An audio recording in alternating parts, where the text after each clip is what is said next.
Toxic and harmful workplaces tend to be the result of organisations that have low emotional intelligence.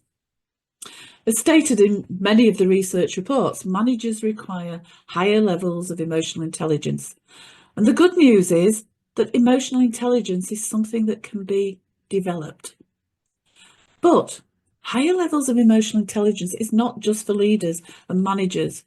Employees can also benefit from having higher levels of emotional intelligence. An employee with a high emotional intelligence can use it to manage their own well-being through recognising their emotions, the situations that trigger emotions, and to help them be able to better regulate and manage their emotions. In 2023, the global well-being score reached an all-time low, and that's been fueled by a 4-year decline in emotional intelligence, levels of emotional intelligence.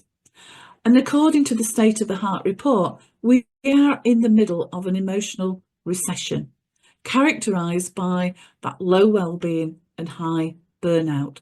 We haven't yet fully recovered from the pandemic and the kind of all the aftermath of it. So in its most simplistic format, emotional intelligence can be defined as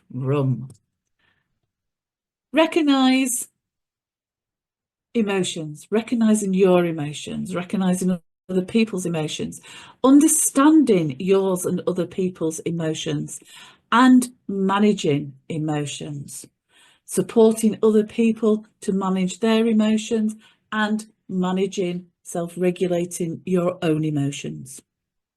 Or if we wanted a kind of a fuller definition, there we have a fuller definition, that gathering of emotional data, understanding it, and then actually using that data to manage our own emotions, as well as building those strong relationships and influencing the emotions of others.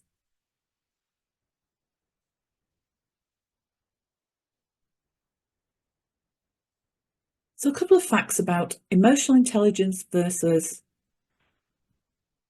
cognitive intelligence.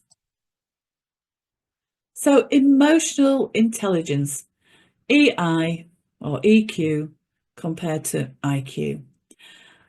EQ is 2 times a better predictor of performance than IQ.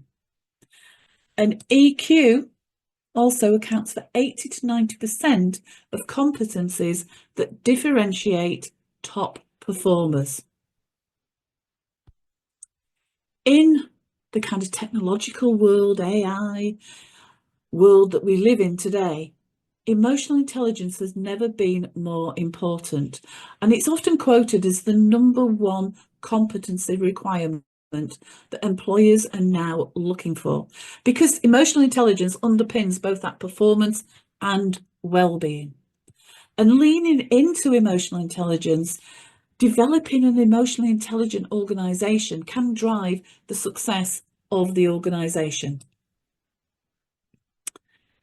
So I'm not going to take ages here, because we're going to revisit Daniel Goleman's model of emotional intelligence a little bit later in the last chapter.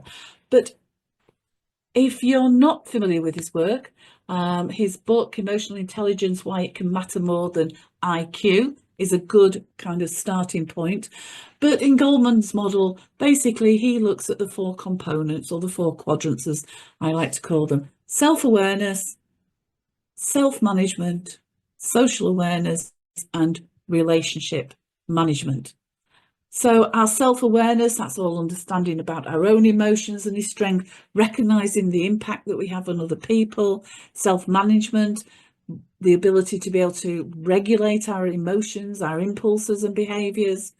Social awareness, it's picking up on other people's emotions and perspectives and needs. And then relationship management is how we actually build our ability to influence, inspire, and build relationships with others.